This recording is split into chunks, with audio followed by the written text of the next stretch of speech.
La vida puede ser una aventura, calurosa, rápida, lenta o triste. quizá a veces llena de altibajos. Pero de acuerdo a los psiquiatras, cualquier parte de la vida puede etiquetarse como enfermedad mental. ¿De verdad? ¿Cómo qué? Digamos que estás afectado después de una ruptura. Eso se podría etiquetar depresión, ¿Y si estás nervioso antes de hablar en público? trastorno de ansiedad, ¿O eres muy hablador y superactivo? maníaco. Eso suena un poquito demencial. Lo es. Pero, ¿cuánto de esto ocurre realmente? Preguntemos. How many people do you know that have been diagnosed with a mental disorder? Diagnosed with a mental, God, off the top of my head, maybe one person that I know who's been diagnosed with a mental disorder. Probably just one. So, yeah, maybe 2 or 3 people, maybe in the 3 or 4 range. 4 or 5, maybe 5. 6 people in the household. 6, 7. 10. A dozen or so. About 20. How about 30? Would definitely be in the hundreds for sure. The total number of people that I know in my lifetime has been diagnosed with a mental disorder probably fall around the range of 100 to 150, and I'm 23 years old. ¡Wow! Pero, ¿de dónde salen todos estos trastornos? Del Manual Diagnóstico y Estadístico de los Trastornos Mentales. Tiene 943 páginas y abarca todo, desde depresión y ansiedad hasta tartamudeo, adicción al tabaco, aracnofobia, pesadillas, problemas con las matemáticas y hasta trastorno infantil. Todos ellos reinterpretados y muchos etiquetados falsamente como enfermedad del cerebro. Pero algunas personas sí tienen problemas serios en la vida. Por supuesto, pero los psiquiatras los reducen a algo mal con tu cerebro. A ver si lo entiendo. ¿Los psiquiatras tienen un libro con los problemas de la vida reinterpretados como trastornos mentales? Así es. ¡Wow! Entonces debe estar apoyado en una base muy científica. Eso es lo que creerías, pero no es así. Los psiquiatras en una de sus recientes convenciones lo admitieron. Escucha esto. DSM is made up by committees of men who have political opinion, and women too, who have biases and political opinions. And so there isn't nearly as much science in DSM as there ought to be. Like in the previous one, people had a meeting in the bathroom and they decided that something should be in there, and then they would go and propose it to the whole committee. You have this kind of lumping together of several observations, and when you get enough of them in one tent, you got a diagnosis. DSM system is not the real system of diagnosis. A lot of the disorders that are in there haven't necessarily been rigorously validated. It's just the best tool that we have available, but it is not perfect. It's so useless that if you give me a patient and the DSM, I'll make at least 20 diagnoses on the same patient. You have to take it with a grain of salt anyway. It's actually getting more and more complicated. We're left with diagnosing things on the basis of checklists and questionnaires, which leaves us sort of out of, as you said, the rest of medicine because we don't have a biological test. Increíble. La carencia de ciencia en el DSM es de hecho un secreto a voces. Esto es lo que algunos profesionales dicen sobre ello. The DSM is a sham. It's been described as a house of cards. Why? Because the diagnoses are theoretical. They're not based on scientific measurements. It's sort of a shaky level built on another shaky level, built on another shaky level. It is flimsy and that it is easily collapsible under the scrutiny of critical thinking. If you just pull one little fragment of the reasoning aside and question it thoroughly, you'll find it doesn't stand up, and then that means that the whole organism collapses because you've got some wrong premises in there somewhere. In fact, they're all over the place. It is indeed a house of cards because it's predicated on not a solid structure. It is built to create an apparently legitimate edifice, which results in a diagnosis. But any serious inquiry will show it to be illegitimate.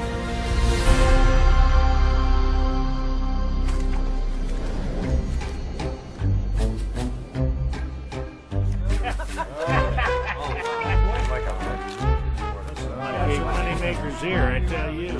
With schizophrenia. Entonces, si el DSM no se basa en la ciencia, ¿en qué se basa? Bueno, empezó con un simple deseo de que la psiquiatría y la psicología se aceptaran en la corriente dominante de la medicina. We psychologists have always desperately wanted to be accepted as a real science, as a true science. Now, what the early psychologists did was they looked around and they saw what other scientists were doing and they decided to emulate them. Modern approaches to classifying psychiatric disorders dates from the 19th century. Nearly all the clinical concepts we have today originate from that time. Probably the most important of all was a chap called Emil Kraepelin, who worked first of all in Heidelberg and then in Munich. Nunca había oído hablar de él. Emil Kraepelin se conoce como el padre de la clasificación psiquiátrica. Fue la primera persona que clasificó lo que pensó que eran enfermedades biológicas en el cerebro. Estaba la demencia precoz, que se llama ahora esquizofrenia, enfermedad maníaco-depresiva y psicosis paranoide. Todos esos conceptos todavía existen en el DSM hoy en día. ¿Eso es todo? ¿3 trastornos? Sí, solo 3, pero el sistema Kraepelin pronto se hizo muy popular. Escucha esto.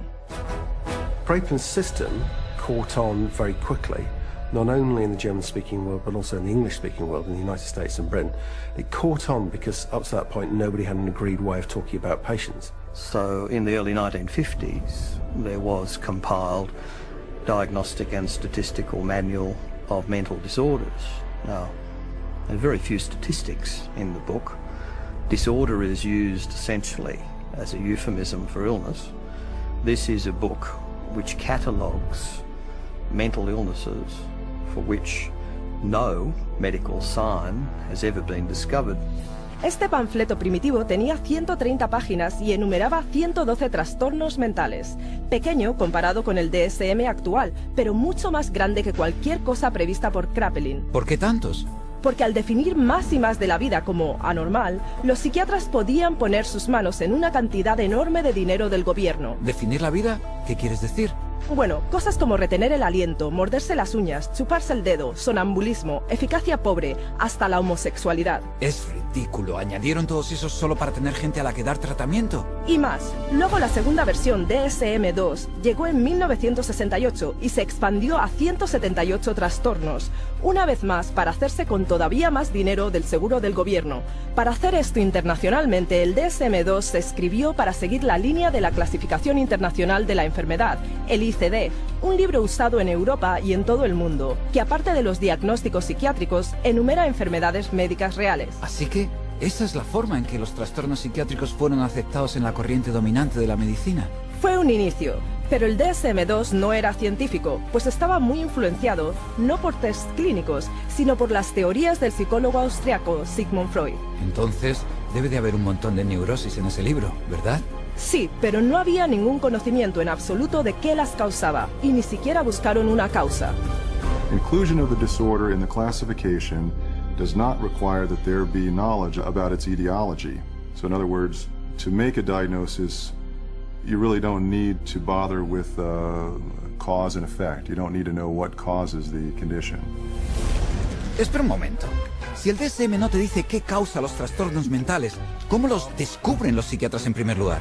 La respuesta puede que te sorprenda. New diseases are being invented all the time, and I want to emphasize the word invented, because when it comes to psychiatry, mental illnesses are not discovered, they're invented. The way the system works in terms of diagnosis is that every few years a group of psychiatrists and psychologists sit around in a room and vote on new diagnoses. ¿Es esto ciencia? No puedo creerlo. No te preocupes, no eres el único. The diseases are voted on? What do you mean? Did you say are they voted into existence? Are voted? As in created. Oh, man. I think that's kind of ridiculous. It's crazy that you would vote. I definitely don't agree. I don't agree with it at all. Mental disorders should be based on scientific research. I have been led to believe that it's all based on medicine and science. So I'm kind of shocked to find that out. Yo también. Hay más, no solo se votan los trastornos mentales para incluirlos en el DSM, sino que de vez en cuando se vota para excluirlos. Por ejemplo, la homosexualidad, incluida en los DSMs 1 y 2 como enfermedad mental. Así es como el editor jefe del DSM-3, Robert Spitzer, lo explicaba. I came up with a definition in 1973 that made it possible to argue that homosexuality was not a mental disorder. On a vote, essentially, at a conference of the American Psychiatric Association, it was removed. Now, did they discover that homosexuality was not a disease through scientific processes? No. It was included for political reasons, and it was removed for political reasons. And the end result is a vote. It's a supposed democracy. So to call it science is a complete fabrication. Así que el DSM es de hecho político, no científico. Así es.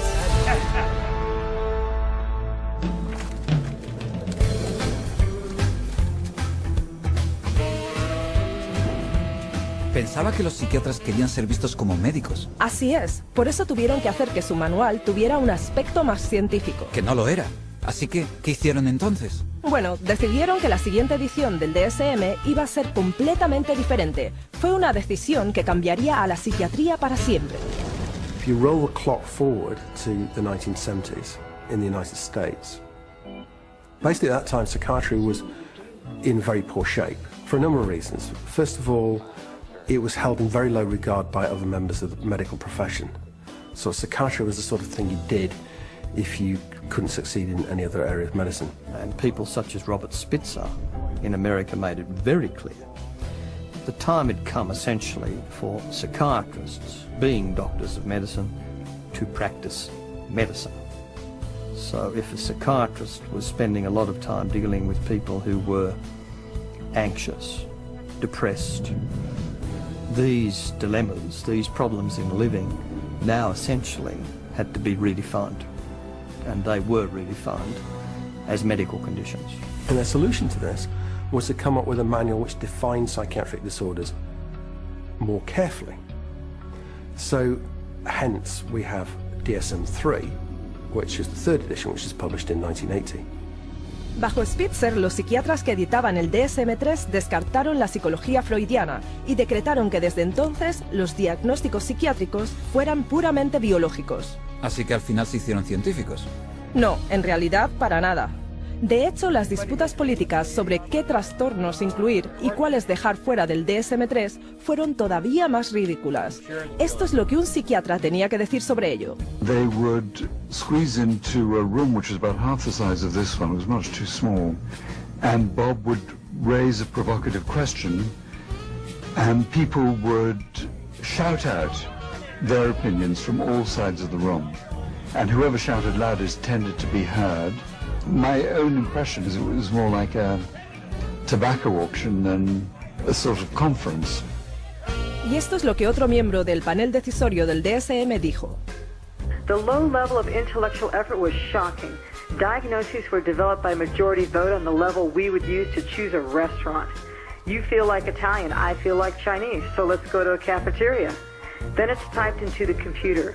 It may reflect on our naivete, but it was our belief that there would be an attempt to look at things scientifically. Parece como que tenían un manual de diagnóstico que parecía más científico, pero no tenía más ciencia en él que antes. Entre tanto, el número de trastornos mentales en el DSM-3 se elevó hasta 259. Pero para vender la idea de que la psiquiatría era una auténtica ciencia médica, tenían que darle un sesgo con una teoría impresionante, que sonara científica. But with DSM-3 from 1980 on, there was the progressive medicalisation of psychiatry. And the notion of chemical imbalance was invented and essentially took hold. ¡Wow! ¿Desequilibrio qué?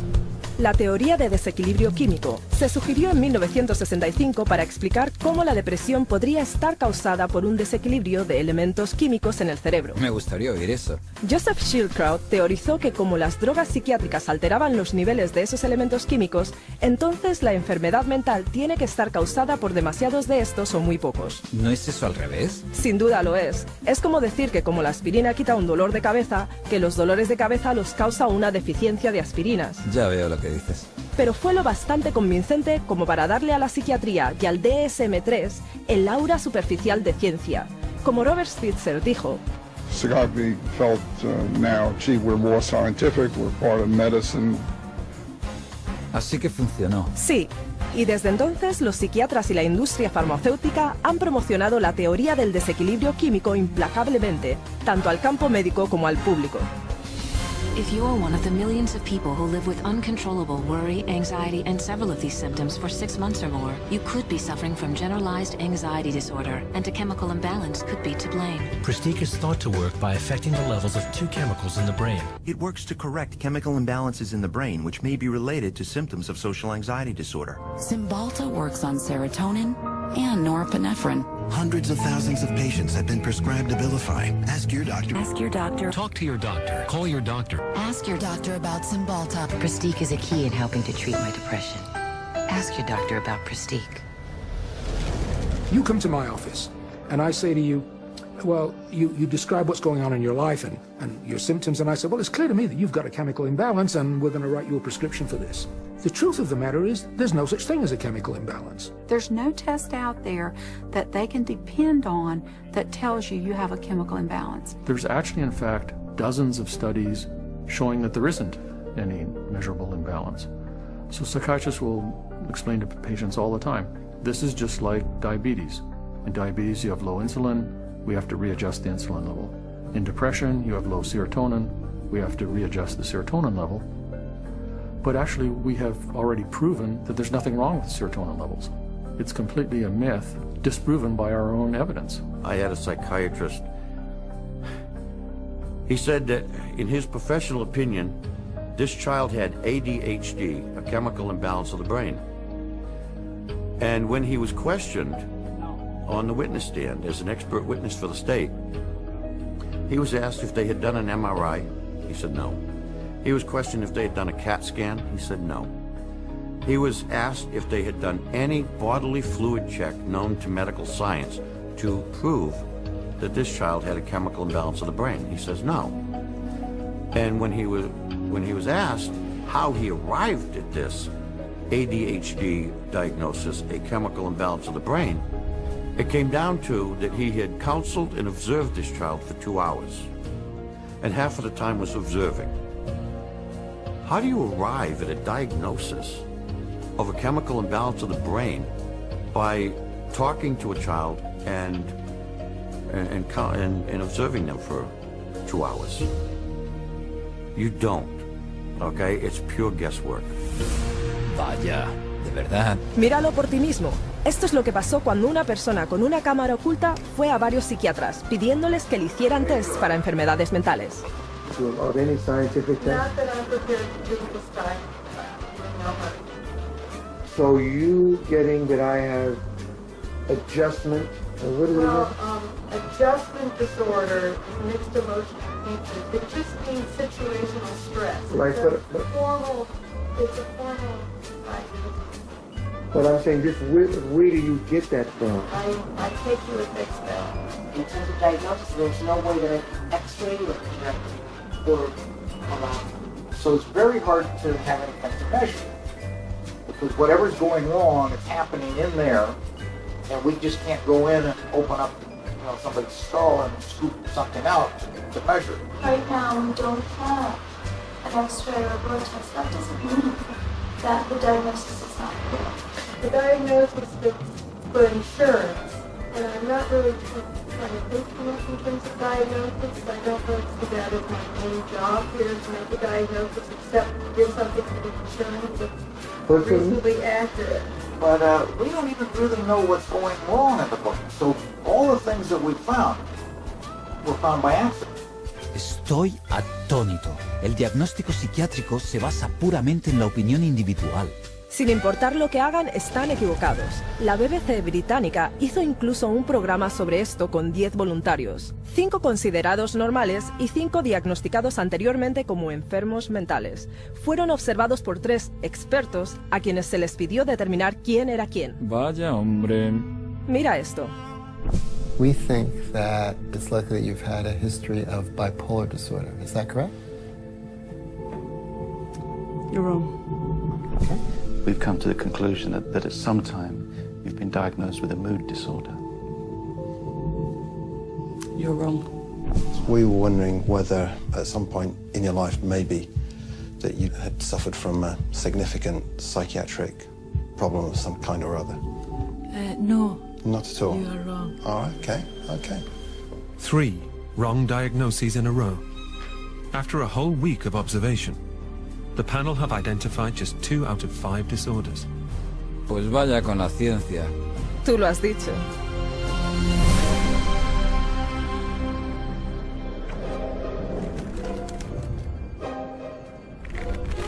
Okay, time in. And I got a pair of compulsive disorders here. Una pregunta. ¿Cómo pueden los psiquiatras decir de sí mismos que se basan en pruebas cuando no tienen ninguna? Va todavía más lejos. No solo no tienen análisis que demuestren el trastorno mental con el que te etiquetan, ni siquiera pueden definir qué es un trastorno mental. No. Lo afirman incluso en el DSM. Mira esto. Although this manual provides a classification of mental disorders, it must be admitted that no definition adequately specifies precise boundaries for the concept of mental disorder. There you go. Increíble. Pero los psiquiatras no habían terminado todavía. 14 años después del DSM-3 publicaron el DSM-4 y su editor en jefe ha sido más directo todavía sobre el término trastorno mental. There is no definition of a mental disorder. It's bullshit. I mean, you just can't define it. Así que, aunque admitieron que no podían definir lo que era un trastorno mental, un término que ellos usan en su propio manual, añadieron más trastornos. Un montón más, 115 para ser exactos, para un total final de 374. Eso es más de 3 veces la cifra de trastornos enumerada en el DSM-1. Y eso solo en 40 años, y este libro pesa más de 2 kilos. Es más grande que el listín de teléfonos. Es el catálogo del comprador de enfermedades mentales, y con él 120 millones de personas en todo el mundo han sido diagnosticadas con enfermedades mentales. ¡Wow! Pero, ¿qué pasa con la clasificación internacional de enfermedades? ¿Ha habido un aumento en los trastornos mentales ahí también? Definitivamente, la sección de trastornos de conducta del ICD es prácticamente paralela al DSM. Lo que sea que pase en el DSM se refleja ahí también. Vale, bueno. Hasta ahora he visto que no hay tests para identificar o confirmar un diagnóstico mental. No hay pruebas de la teoría del desequilibrio químico y ni siquiera saben lo que es un trastorno mental. Y lo admiten, por lo menos entre sí. Este es un psiquiatra prominente hablando en una convención reciente de la APA. You're sitting in your office, you see a depressed patient, you have no idea what's the matter with them. And I know all of you think you know the answer, but in terms of evidence, I don't know the answer, and I don't think any of us really know. Eso es increíble. Y sin embargo te darán un diagnóstico muy rápido de todas formas. Este es otro psiquiatra influyente en el mismo congreso. Jim Burley at the Maudsley Hospital did a study once on how long it took people to make up their mind about the diagnosis after they entered a room, and it was about, how many, David? It was 2 seconds? It was a couple of minutes. It was very... ¿Un par de minutos? Sí. Por supuesto, incluso el entonces presidente electo de la Asociación Psiquiátrica Americana consta que dijo que el DSM es prácticamente una farsa. Well, what does D stand for? I used to think it is diagnostic, but over the last few years realized it is more like a dartboard. ¿Diana de dardos? ¿Le dicen los psiquiatras a sus pacientes alguna de estas cosas? No, de hecho, los psiquiatras actúan como que saben de lo que están hablando, mientras mantienen al público a oscuras.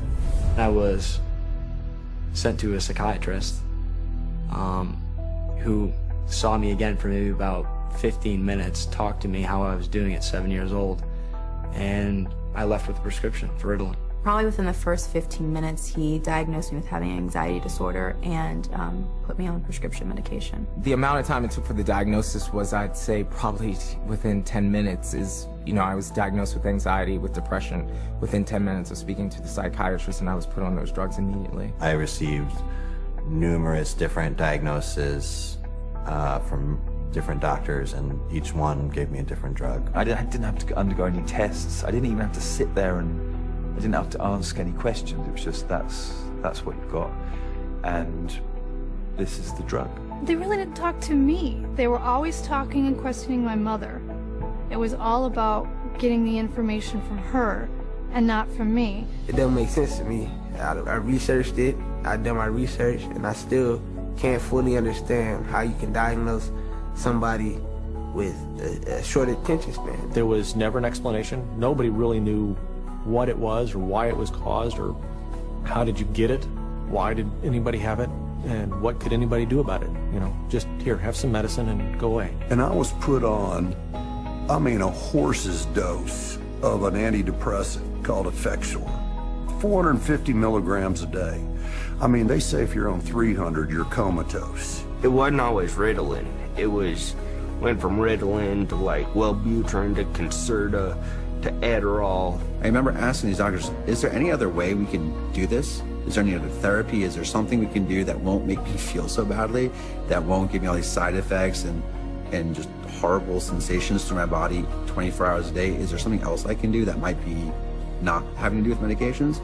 Doctor said, no. See, what you have is very complex.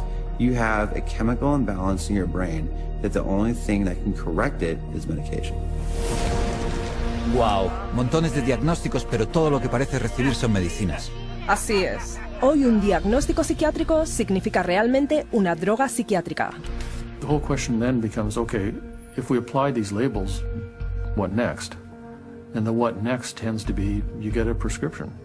And the prescription is for a drug that doesn't work very well and is toxic. It's like a 1-2 punch.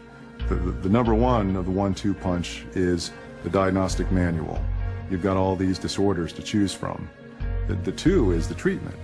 So you've got the diagnostic manual in place, you've got a machinery in place, and then you've got this treatment that is there for the taking. For everything you can think of that might seem to be odd behavior, the psychiatry field has a name for it. And then for every name of every diagnosis you have, there's going to be pharmacology behind it, and they have a pill for it. Let me fan it out and pick a card, and there you go. Here's your label, and there's the drug that we'll give you to go along with that label. 98%, maybe 99% of people will get a diagnosis that justifies the use of a medication and also a follow-up appointment. Because remember, the business of medicine, the business of psychiatry, is seeing patients. And the psychiatrist that tells a patient they don't have a problem and there's no medicine for that problem doesn't have a very busy practice. And that's sort of the purpose of the DSM-345, to provide a diagnosis that can be given a drug for that patient. It's a quick buck. You don't need to do a physical exam. You put it in the chart, it's done. Prescribe away. Lifetime patient. That's what the DSM is for. ¿Están diciendo que el DSM solo está ahí para justificar el tratamiento con la droga? Me temo que sí. ¡Wow!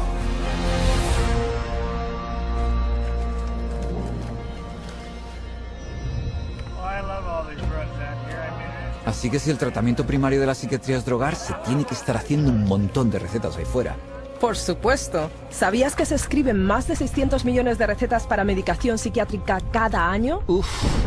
¿Pero qué pasa con los pacientes que no quieren drogas? De hecho, el DSM tiene una categoría para eso también. It says V15.81, non-compliance with treatment. Now this category can be used when the focus of clinical attention is non-compliance with an important aspect of treatment for a mental disorder or a general medical condition.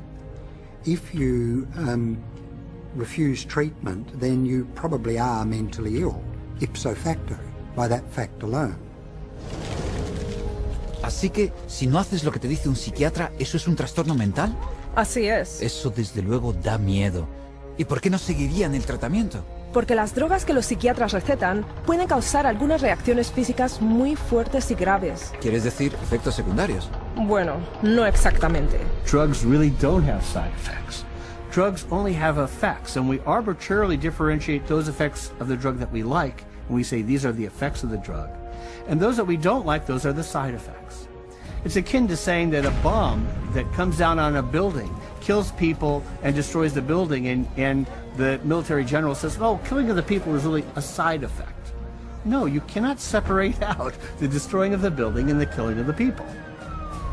And so these are not side effects, these are direct effects of the drug creating disaster. People think antidepressants are going to make them happy, but it's not what they do. They numb them down, and then in themselves there's a withdrawal state from the antidepressants. They just become like robots, some of them. They're not actually able to experience the whole variety and range of human feelings and emotions and work with them and express with them and share them with others. Because once you sort of put somebody on a heavy dose psychotic drug, I mean, you're just dehumanizing them.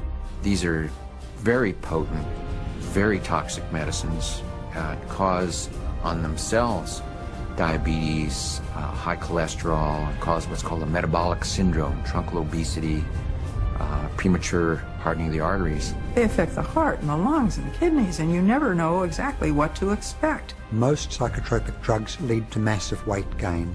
Some of them, like olanzapine, for example, can lead to weight gains of 25, 30, even 40 kilos in a year or two, and that is serious. One of the side effects is it affects your sexual performance abilities. In people who are on a lot of medication, they're just totally unable to detoxify through their liver, and then other functions of the body shut down one by one. These drugs have on their labels may increase risk of suicide and homicide in people who take them, just like a carton of cigarettes tests to say may be hazardous to your health. And there's cases where many people who commit suicide or commit acts of violence are on these medications, which definitely has this type of side effect. You look at the side effect profile is identical to what they're trying to treat, and in some cases worse, and especially in the instance of suicide, then you can see that it's an extremely treacherous area with very, very little actual science behind it. ¿Te lo puedes creer? Esas drogas son peligrosas. Sí, y ha habido miles, quizá incluso millones de víctimas que vinieron a la psiquiatría por ayuda, pero se les dieron drogas que en última instancia les destruyeron. Gente como Candace, que tomaba Zoloft porque estaba nerviosa antes de los exámenes. Steven, que se suicidó 19 días después de que lo pusieran a tomar Prozac. Julie, que planeaba ir a la universidad y se colgó después de 7 días de tomar Zoloft. Matthew, de 13 años, cuando se colgó. Matt, un joven de 21 años que tomaba una mezcla de drogas psiquiátricas. Caitlin, que tomaba Zoloft y Trazadone. Beth, a la que se le dio Paxil para los problemas de sueño.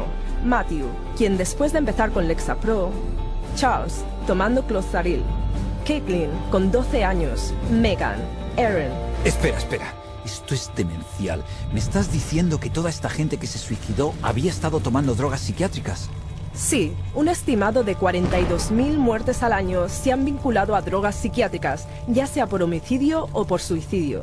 Eso es más de 3.000 personas al mes. Tendrían que sacar esas drogas del mercado. Claro que deberían, pero como esas drogas son con mucho el principal tratamiento que los psiquiatras les ofrecen a sus pacientes, ellos restan importancia a los riesgos, y sus pacientes pagan el precio. When you get on the psychiatric drugs, you feel just like you don't really want to live anymore, like just depressed all the time, and you feel sad. You don't feel like you're in your own skin. It almost feels like you just want to come out of your skin all the time. Get really bad headaches, I'd start shaking, I wouldn't sleep very well, I'd have nightmares. I had started shaking really bad, and it was like uncontrollable, you know, and it's like, I don't understand why I shake so much. It brought on the symptoms that I was trying to escape from, very severe. I'd go through spells where I'd just be completely just dead. There would not be me there. I'd just be standing there and there would be nothing. I think we all have emotions, happy, sad, you know, situational emotions in life, and it didn't allow me to experience them. You don't experience tears, you don't experience a lot of laughter. It just makes life real flat line. I described to a friend of mine as like waking up in a manila folder and it's a cloudy day. Everything is boring, unmemorable, unspecial. It changed me. It changed who I was. It changed the essence of my personality. You know, it just started making me worse. And I got in such bad fights with my brother. I scratched his face up and, you know, stuff like that. I started to experience suicidal ideations almost immediately.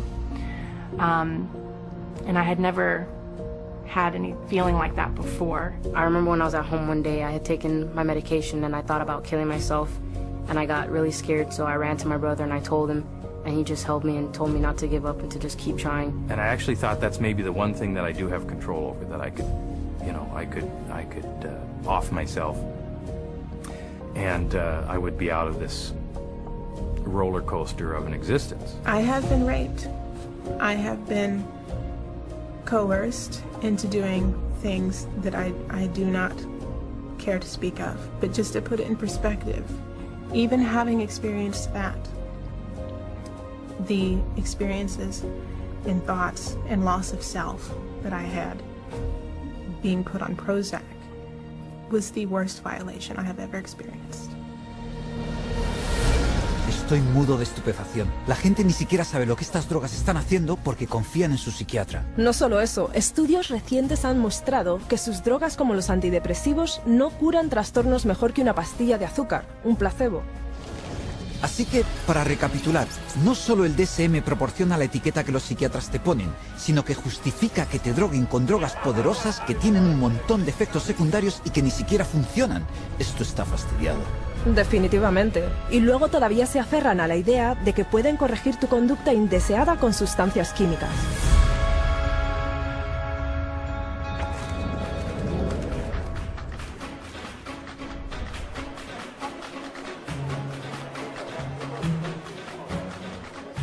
Naturalmente, la psiquiatría tiene un atractivo para la industria farmacéutica, pues ahora pueden comercializar y vender drogas para cada trastorno nombrado en el DSM. Conozco esas campañas de marketing, están en todas partes. Sí, pero si te das cuenta, también le hacen marketing al trastorno.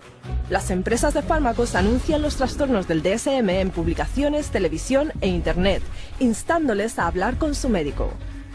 Ponen a sus expertos pagados en programas de entrevistas para hablar de la última epidemia de enfermedad mental. Colocan artículos en los periódicos sobre estas e incluso contratan a psiquiatras para llevar a cabo estudios y escriben ponencias para darle a los trastornos el aire de ciencia. Porque si la gente piensa que tiene el trastorno, pedirá la droga. Exacto. The pharmaceutical industry markets disorders. Because if you can market a disorder, then you've got something to sell your product to treat. So people will suddenly come to think of things they previously didn't regard as a disease state as a disease.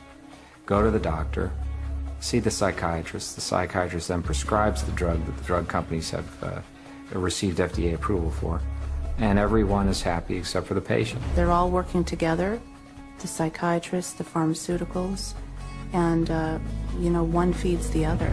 So again, job security for the pharmaceuticals and also job security for the psychiatrists.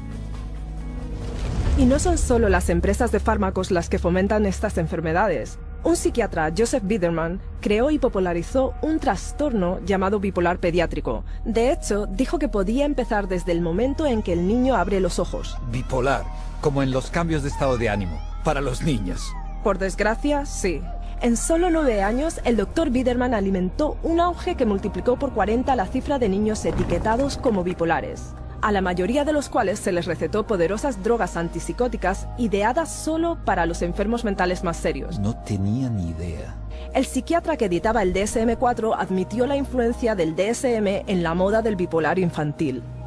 Well, we learned some very, very painful lessons in doing DSM-4, but inadvertently, I think we helped to trigger 3 false epidemics. One for the childhood diagnosis of bipolar disorder. Demasiado tarde ahora, ¿no? Para muchos niños, sí. Y como los psiquiatras afirman que trastornos mentales como el bipolar no se pueden curar, los psiquiatras y las empresas de fármacos han creado clientes de por vida. Así que es una asociación natural. Faltaría más. Las empresas de fármacos proporcionan montones de dinero de investigación para los psiquiatras, que salen con más diagnósticos que tratar con drogas. Drug companies have become increasingly dependent on mental illness diagnoses in order to maintain their profit margins.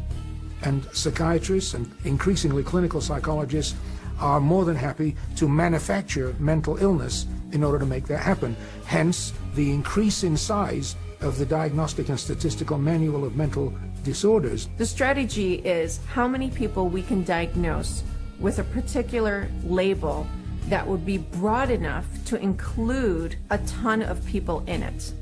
And the mentality behind that is the sale of the pharmaceutical drug, which eventually becomes the treatment. These drug companies are making a lot of money, and they're spilling that money and sending that money to people that will help support their cause.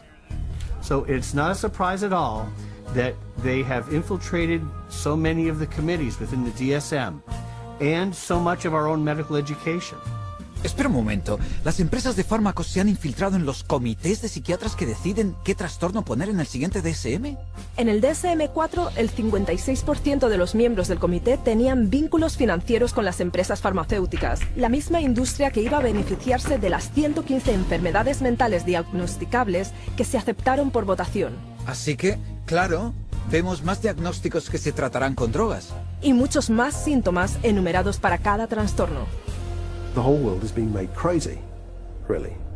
And we have these proliferation of categories which have become more and more encompassing, encroaching in ordinary everyday life. There isn't a human being on the planet who doesn't have at some point, if not several points, in a day or a week, distress. It's part of being human. But to say that because you have this distress, that you now are diseased?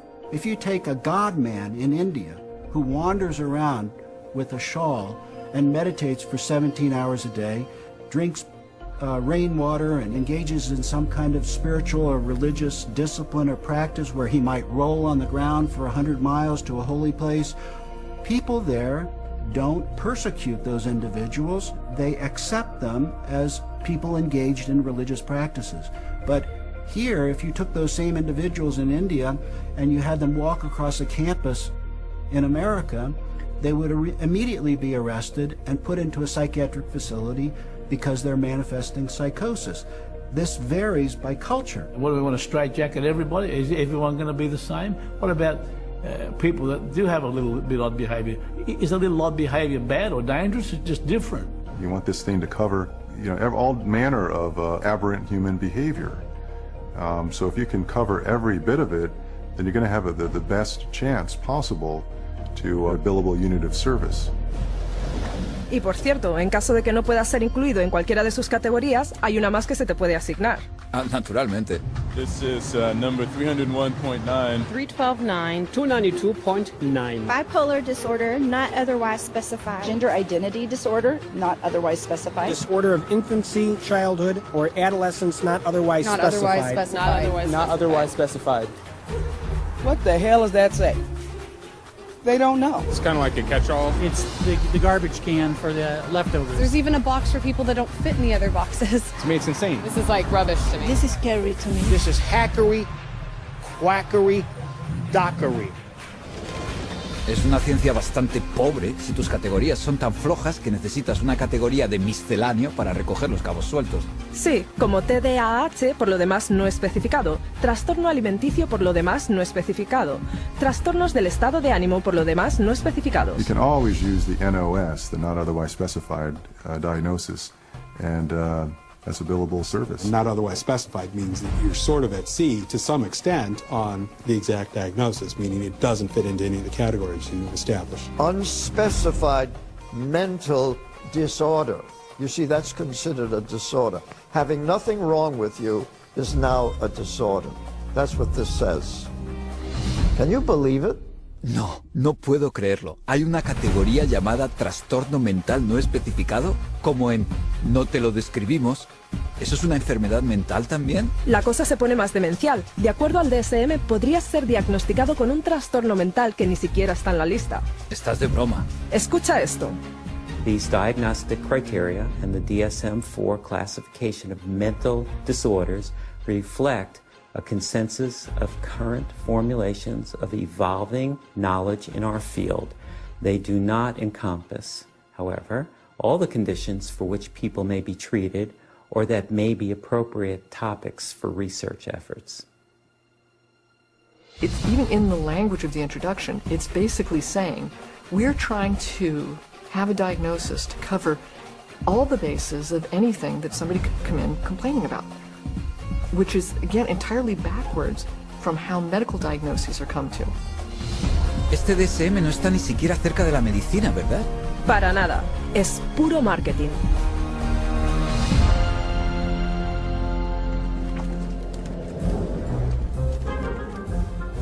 God bless the insurance companies.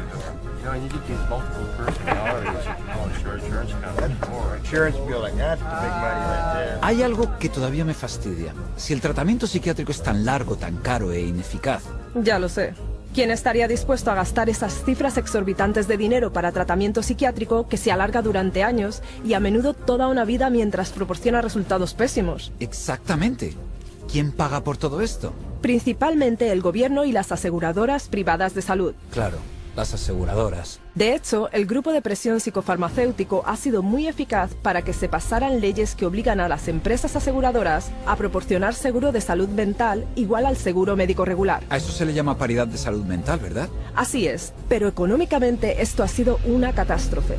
So there's nobody who walks into a psychiatrist's office that isn't going to go out with a label. He's got 374 choices or so based on the Diagnostic and Statistical Manual list of symptoms. So he's got to fit you into one of those categories in order to get paid. The DSM really should be called, how to bill the insurance companies, how to get money from the insurance companies. It's a list of codes, and there's a number for everything, and that number goes on an insurance form, and then you get payment for it. The DSM is completely built into the system now because you can't get reimbursed by an insurance company unless there's a DSM diagnosis. You know, a kid wets the bed, you can bill on that. They're going to have one called a skin picking disorder. You pick your skin, you can diagnose and bill on that. You know, you can always find a diagnosis and you'll always be able to bill. A psychiatrist or a psychologist can go through their book now and find a diagnosis code for just about anything. Everybody would fall into something that they could put a diagnosis on and fraud insurance companies. Vaya chanchullo. Así es, cada año la industria psiquiátrica usa el DSM para amasar $100.000 millones del gobierno de Estados Unidos y de aseguradoras privadas. Y eso es solo un país. Estoy empezando a darme cuenta de lo mucho que el DSM ha elevado los costes generales del tratamiento médico. Lo sé. El promedio de la facturación de seguros de los psiquiatras es el doble de la del tratamiento médico general. Y eso eleva lo que yo tengo que pagar para el seguro. Así es, y eso desperdicia impuestos también. El programa de seguros de salud mental del estado de Texas estaba casi en la bancarrota debido a una clase de droga psiquiátrica muy cara que se recetaba normalmente para el trastorno bipolar. Vaya, eso es un montón de drogas. Sin duda lo es. Y encima de eso, como los diagnósticos del DSM son tan arbitrarios, otro problema enorme y costoso es el fraude de seguros.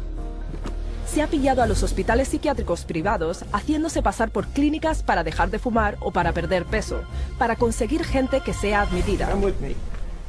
Pagando a los reclutadores $3.000 por cabeza para conducir a los pacientes del seguro a través de sus puertas.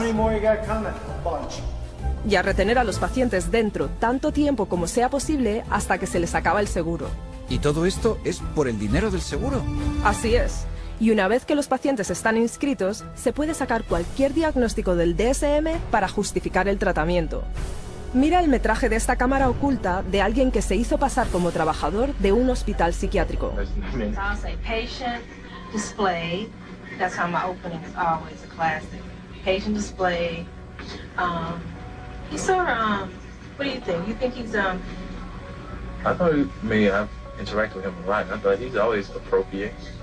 He's always. But under behavior, what's some good words in here? He's not negative. He's sort of intrusive a little bit. He's not really. He doesn't push limits anymore. He's really actually intrusive. He acts sort of anxious. Focus on the negative. And why should we focus on negative? Because that's how they get paid. I mean, this is what they told me. I mean, you write what you want to write. I know I got to write for it. So I know what I have to write. You know what I mean? So that's why Like, why do you have to write it? So this place can get paid. It's a business thing. It's not like I'm lying, but I always like pull the negative out. Like you're supposed to. They tell you to. What? The negative. Pull the negative out. You pull it out of them.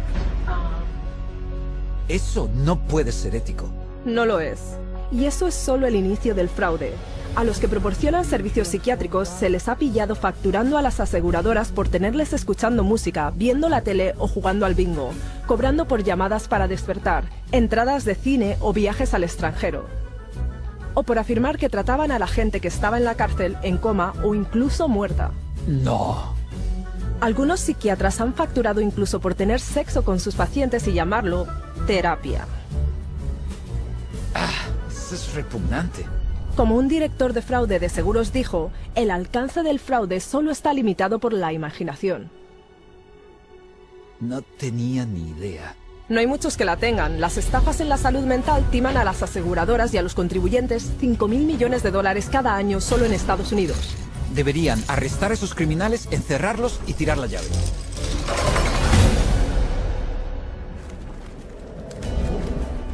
It's the Diagnostic and Statistical Manual of Mental Disorders, the third edition. He mencionado que la psiquiatría ha tenido también mucho éxito usando el DSM para infiltrar nuestro sistema de justicia. ¿Los tribunales también? Sí. The clinical diagnosis of a DSM-4 mental disorder is not sufficient to establish the existence for legal purposes of a mental disorder. That's a very interesting point. Basically, what the authors are saying here is that the material in the DSM has no utility in the courtroom in deciding guilt or innocence. It should not be used in courtrooms as part of the legal process. Espera un momento. ¿No declaraba el DSM que no puede usarse para establecer la existencia de un trastorno mental en un tribunal de justicia? Precisamente. Y sin embargo, se usa todo el tiempo. Sí, es como la alegación de demencia. Y las batallas por la custodia, compromisos civiles, tribunal sucesorio.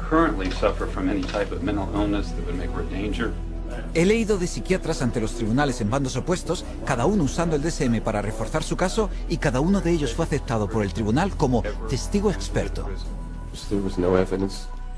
As far as I could see, for psychosis or delusions. Because he's suffering from narcissistic personality disorder and a delusional disorder, grandiose. Una contradicción completa. No siempre ha sido así. In the beginning of the 20th century, a psychiatrist in a courtroom would be laughed out of the courtroom by and large. Today it's commonly accepted testimony as long as it's in accord with the DSM. The danger in using the DSM in a court setting is that you're using a vocabulary that the judge or the jury doesn't fully understand.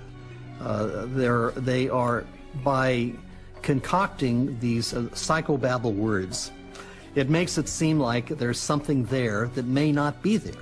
The courts have allowed all this junk science to come into the courts, and they've made case law on it. And once the case law is made, we're stuck with it until it gets overridden. They come in with tests, they come in with their diagnostic categories from the DSM, and they say, we've done tests, we've determined that this person has this numbered malady, and therefore they do. And there's almost no way to pry a judge out of accepting that. When a psychiatrist makes a diagnosis in court, is that the person is sent to a mental institution, deprived of liberty, and we have no idea whether he's guilty or not. Basándose en los diagnósticos del DSM, se interna a alguien en un psiquiátrico cada 40 segundos. Esto está absolutamente fatal. Y cualquiera, en cualquier momento, puede perderlo todo debido a la opinión de un psiquiatra. Escucha esto. I went to a stop smoking course at Vanderbilt. And the doctor, the lady that ran the program said that she goes, you need to be, we need to get you on a stop smoking medication. So she prescribed me Zyban. Well, after the fact, I find out that Zyban is nothing but this really powerful antidepressant called Wellbutrin. Yeah, I stopped smoking. But I had no idea the hell. I mean, the hell. The hell's gates were being opened when I started taking Zyban. I had been clean and sober for 18 years. You know, just never considered that. But something about that, I started experiencing the craving to drink again, and my life fell apart. Divorce, relapse. So then a sibling of mine got wind of my relapse, wanted to gain control of my pocketbook and my life. and found the dirtiest lawyer in town who knew, you know, one of the dirty psychiatrists, and bought and paid for an evaluation, had a hearing in a court before I was ever served notice. And the next thing I know, every right that a human being can possibly have was taken from me. And you have less rights as a conserved person than you do as a criminal. I mean, you are stripped of every right. You can't enter into a contract. You cannot marry. You cannot sue. You cannot even fight the legal system that has involuntarily put you in this. And it was all based on the psychiatrist's diagnosis, who never evaluated me. Eso es increíble. Estaba intentando dejar de fumar, pero en vez de eso recibió un diagnóstico psiquiátrico y le arrebataron sus derechos. Le han quitado todo su dinero también, por no mencionar que estuvo encarcelado en una institución psiquiátrica. Pero si piensas que lo que los psiquiatras le hacen a los individuos en nuestro sistema judicial es malo, espera cuando veas lo que le hacen a las familias. Children are taken away from parents every day in these juvenile courts because a person with a PhD or an MD after their name comes in and says, I've shown ink blots to a person, and they may be a risk to a child. Just in my little state of Massachusetts here, there are 11,000 children in captivity taken away from families at any one moment. And almost all of those children are being drugged. And our own commissioner of children and families testified under oath that they drug 88% of the children that they take out of the families. 88% drogados, eso es prácticamente algo que se da por descontado. Y eso es solo la punta del iceberg. Por todo el mundo, los psiquiatras usan los tribunales en una serie de formas para arrebatarle los derechos a la gente y destruir familias. Solo mira. Psychiatry has affected my family through the family law court rulings. The family law court has a court-appointed child psychiatrist who, it appears, determines the future of the child. It's just like a business in the court system that they forced you to undergo all of these psychological evaluations, and you have to pay thousands of dollars, but at the end of the day, it has been supported by no evidence, nothing. They'd said to me, Deb, you have a choice. Either you bring your son to get medicated, or we'll take your child away from you and put him in a home that they'll medicate your child. And then good luck. Basically, they were saying, good luck, Deb, to try and get your son back, but you'll get him back medicated anyways. And they put her in hospital, and that's when the psychotropic drugging started with Becky. And at that stage, I had no say over it. They refused to let her go. They would not let my daughter go unless she take medication. This was again a recommendation from the psychiatrist that once my son was radically ripped from his home and literally kidnapped and put in a new home with a perpetrator of domestic violence and of sexual assault, and is where he now lives, this psychiatrist said that he was never to have any counselling and never to see anybody. To have your family just disrupted like that, ripped out from under you, really, your whole life, just gone like that, and then you have to fight every day to get him back. It was very devastating. In some ways, it's worse than a death because it's unresolved, and you know what the truth is. And you feel like giving up and not fighting back for that custody of that child, but you can't. Yeah, there's just no justice. Esto es terrible. ¿Están destrozando familias basándose en diagnósticos arbitrarios en los tribunales? Exactamente. So it's unfortunate that the courts have bought into the DSM. It's unfortunate that the whole psychiatric profession is wedded to the DSM. It's unfortunate that the psychiatric profession is in bed with the drug industry, and it's unfortunate that drugs that don't work are the common prescribed drugs for all manner of conditions in children and in adults. It's the wrong way to go.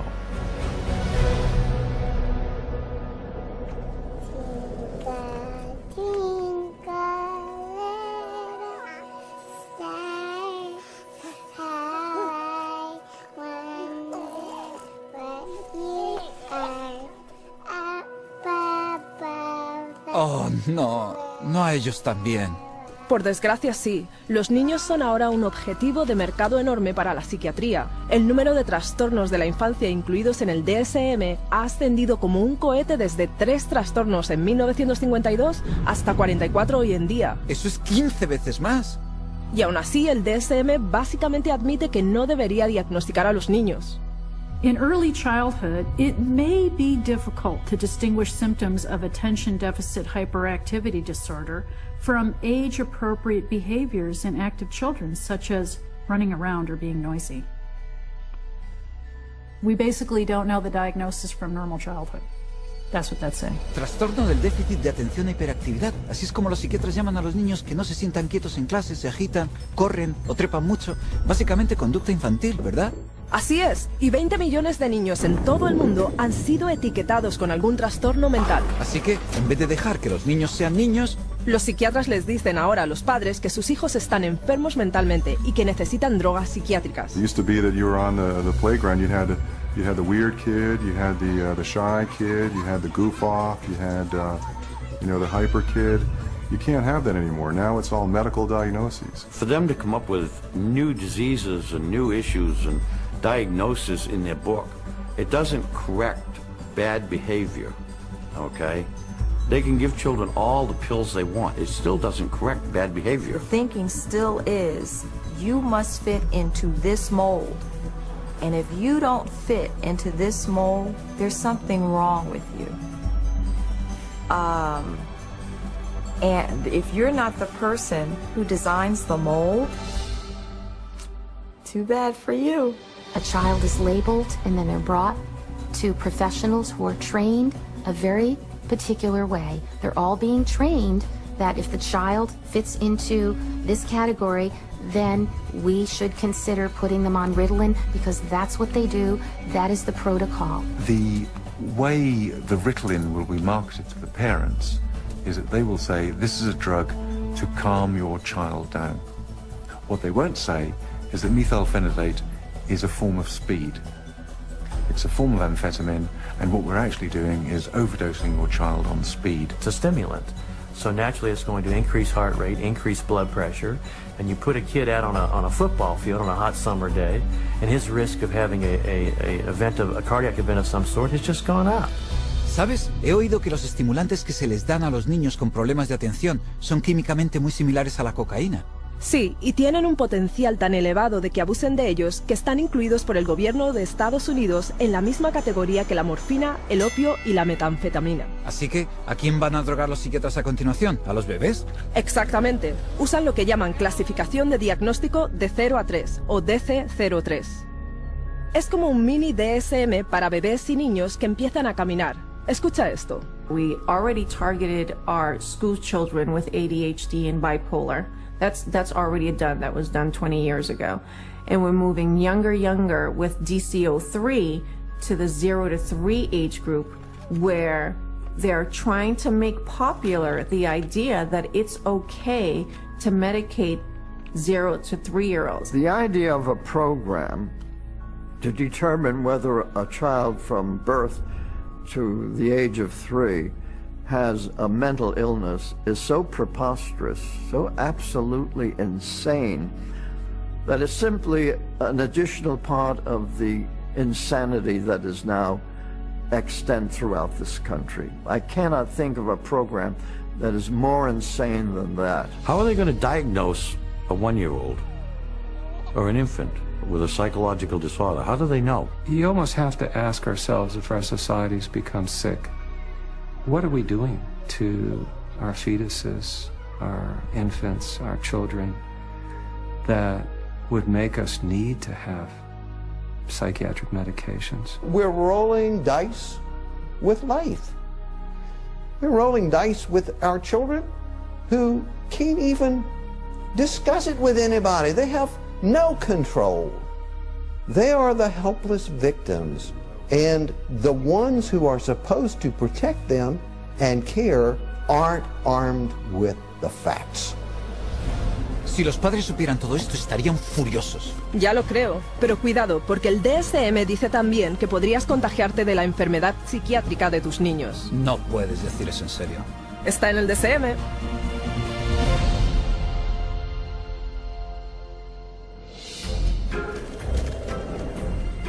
We're going to talk about some of the proposed changes that are suggested for DSM-5. He oído que el DSM-5 es incluso más demencial que el DSM-4. Así es. You've got 374 named diagnoses in DSM. Well, guess what? There's going to be more in DSM-5. Why do we all of a sudden need a fifth DSM-5? Psychiatry wanted to broaden the horizons of mental health problems, of disorders. They wanted to stretch the disorders so it would encompass more. And to do that, you know, they're going to add more diagnoses. We need more diagnoses like we need a hole in the head, really. They're not serving a purpose for mankind, all these diagnoses. They're almost laughable, some of the diagnoses. ¿Irrisorios, de verdad? Bueno, están hablando del trastorno de acumulación si no te deshaces de suficientes cosas. Persistent difficulty discarding or parting with personal possessions. Trastorno alimentario compulsivo si comes demasiado a menudo. Recurrent episodes of binge eating. Oh, y está el trastorno de rascado cutáneo. So it's recurrent skin picking resulting in skin lesions. ¿Son esos trastornos mentales? Y para los niños hay un nuevo trastorno que recogerá un número enorme de niños cuyos berrinches no califican todavía como para llamarlos bipolar. They've created temper dysregulation disorder to seem a little bit more mild of the condition and include a lot of the younger population in terms of that diagnosis. And what it essentially does, it just broadens bipolar disorder into a whole other new category, and where they don't fit into bipolar, now they can fit into this other diagnosing criteria. Así que la red se está haciendo cada vez más amplia. Más de lo que crees, están considerando incluso añadir una etiqueta por emplear demasiado tiempo en el ordenador. Internet addiction diagnosis. You know, it's another example of, just taking something going on in the popular culture that's, pretty widespread, and then finding a way to pathologize it. I know people personally that spend 12, 13, 14 hours a day on the internet or social networking groups like Facebook. So there is something going on there. But is it a condition that we need to then label and drug? Absolutely not. Eso es irrisorio. Sí, hasta que consideras que en China el gobierno ya ha establecido clínicas psiquiátricas que tratan a los adolescentes por, entre comillas, uso problemático del ordenador, a veces usando el choque eléctrico para curarles. No. Y si crees que eso es malo, hay una inclusión más en el siguiente DSM que es verdaderamente espeluznante. ¿Se pone peor? Este toma el diagnóstico de la enfermedad mental un paso más allá, síndrome de riesgo de psicosis, conocido más recientemente por el enrevesado título de síndrome de síntomas psicóticos atenuados. Eso es un trabalenguas. Pero, ¿qué significa eso? A really scary thing that's coming on the horizon is to come up with a whole bunch of diagnoses in there that are looking at people who currently are mentally well-adjusted but have a risk of developing a mental illness in the future. They're still thinking they can define well before the symptoms develop the risk of a person developing a major mental disorder without any biochemical, biological or genetic test or any physical test whatsoever. They don't know the cause of a mental illness. They can't treat it, they can't cure it. So how can they launch a preventative campaign for mental illness? It just logically, it falters. Espera un momento. ¿Creen los psiquiatras realmente que pueden predecir un trastorno en algún momento en el futuro? Escuchemos lo que dicen. How can psychiatrists know if you're going to have a mental disorder in the future? Again, that we don't know categorically who will develop psychiatric illness in the future. It's really hard to say, actually. I don't know if you could 100% predict for anybody. You can't forecast if one will develop a psychiatric disorder.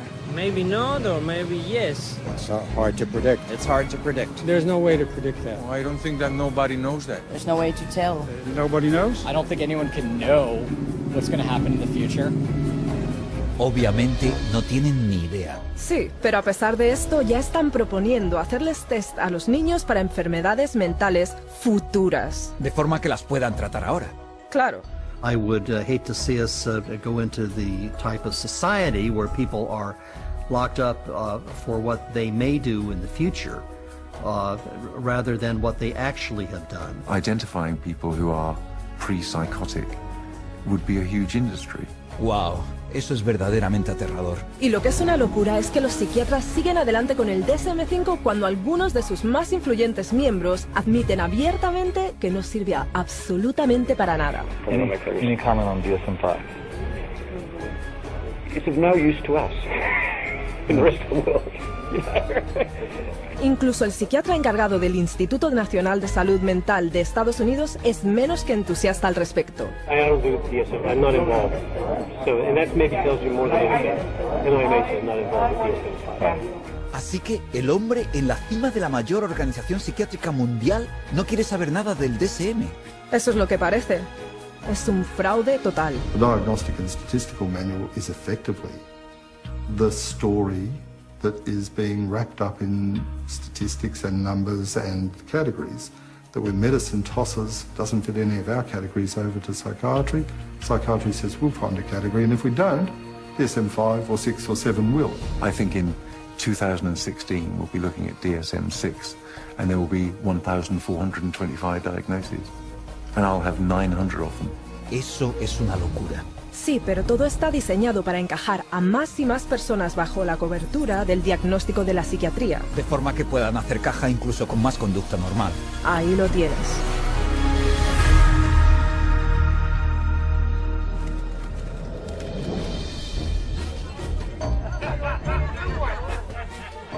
Entonces, si el DSM es tan completamente inútil, ¿por qué los psiquiatras...? Oh, ya entiendo. Se trata solo de dinero, ¿no?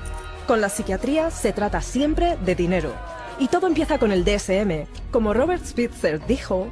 The American Psychiatric Association found out it could make a lot of money by selling it. They've made a tremendous amount of money. Every time they revise the DSM system, the American Psychiatric Association makes a hell of a lot of money. ¿Una tremenda cantidad de dinero? ¿De qué cantidades estamos hablando? $6.500.000 en ventas al año. Uf. Pero no es solo la venta del DSM lo que amasa los beneficios. Los psiquiatras y las empresas farmacéuticas hacen dinero cada vez que lo usan para diagnosticar a alguien. You create disorders so that you can treat it with a drug. It's the ultimate money-making machine. How many people can we drug? How many labels can we put out there? How many people can we herd into these labels and feed them a drug so we can get richer, make more money? There's an inherent conflict of interest, and that conflict of interest is driven by the desire to make money. More money, more money, more money than one should expect. Huge money in the psychopharm business. If you really did the research on these diagnoses, see that 90% of them or more don't exist. They're not valid. Then that's all of a sudden, all that reimbursement from the insurance companies disappears. So we have to cut the money cord, as well as cutting the DSM cord if we're ever going to really succeed stopping this juggernaut from continuing. Once again, it's follow the money, and you'll get your answer every time. Esto me ha abierto bien los ojos. Vamos a ver. No hay análisis de laboratorio para el así llamado trastorno mental, que los psiquiatras ni siquiera pueden describir en su propio manual. La teoría del desequilibrio químico es totalmente falaz, y aún así las drogas psiquiátricas que supuestamente equilibran las sustancias químicas de tu cerebro se recetan a la gente de todas las edades. Sí, nada menos que $84.000 millones al año, añadiendo un aumento general de $10.000 millones por primas del seguro de salud solo en Estados Unidos. Y lo estamos pagando todos a través de los impuestos del gobierno y facturas del seguro cada vez más altas. Así es, toda la industria psiquiátrica usa el DSM para embolsarse $330.000 millones al año. Eso es casi $1/3 de $1 billón. Y sigue aumentando. Está descontrolado. Well, the whole system is now a runaway train, but the DSM is the locomotive. And if you took the locomotive off, eventually the train would stop, because there'd be nothing more pulling it. We're losing the concept of health. Everybody is sick and everybody's got a condition and everybody needs drugs. You're going to end up with a whole society that's going to basically have to be led around by the hand. But who's going to lead them around? Because they're drugging so many of them. In psychiatry, you know in your heart of hearts that you're not really diagnosing. You know in your heart of hearts that you can't really treat what you think might be wrong. And you also know that most of what you're dealing with in the DSM is unprovable and unreliable, not a predictable indicator. So what do you have then? Buena pregunta. Supongo que no tienen nada. Y se le está haciendo daño a la gente. Sí. You're very lucky to go through psychiatry and survive. It really is as simple as that. Only when enough people rip the veneer away and show that it's just nothing more than a Hollywood set is it ever going to fall down. It would be good if all the medical professionals who are really practicing medicine and really trying to help people and based on scientific fact and what they can best do to improve the lives of others, if they would recognize, just be able to look at this fact. It's hard to look at it, but look at this fact and be ethical and be honest and clean up the profession by getting rid of this fraudulent part of it. Psychiatry. Yo no lo habría dicho mejor. Es así de obvio. Tenemos que deshacernos del DSM. Es terrible para la sociedad. Lo sé, a pesar de su base increíblemente inestable, el manual diagnóstico y estadístico ha impactado literalmente cada parte de nuestro mundo. Nuestras escuelas, nuestros gobiernos... Nuestros sistemas judiciales. ¿Y qué hay de los medios de comunicación y el ejército? Esos también. Básicamente toda nuestra sociedad. Y todo ello sin ni una sola persona curada. El DSM es realmente más que solo un castillo de naipes. El manual de diagnóstico y estadístico es el timo psiquiátrico más mortal.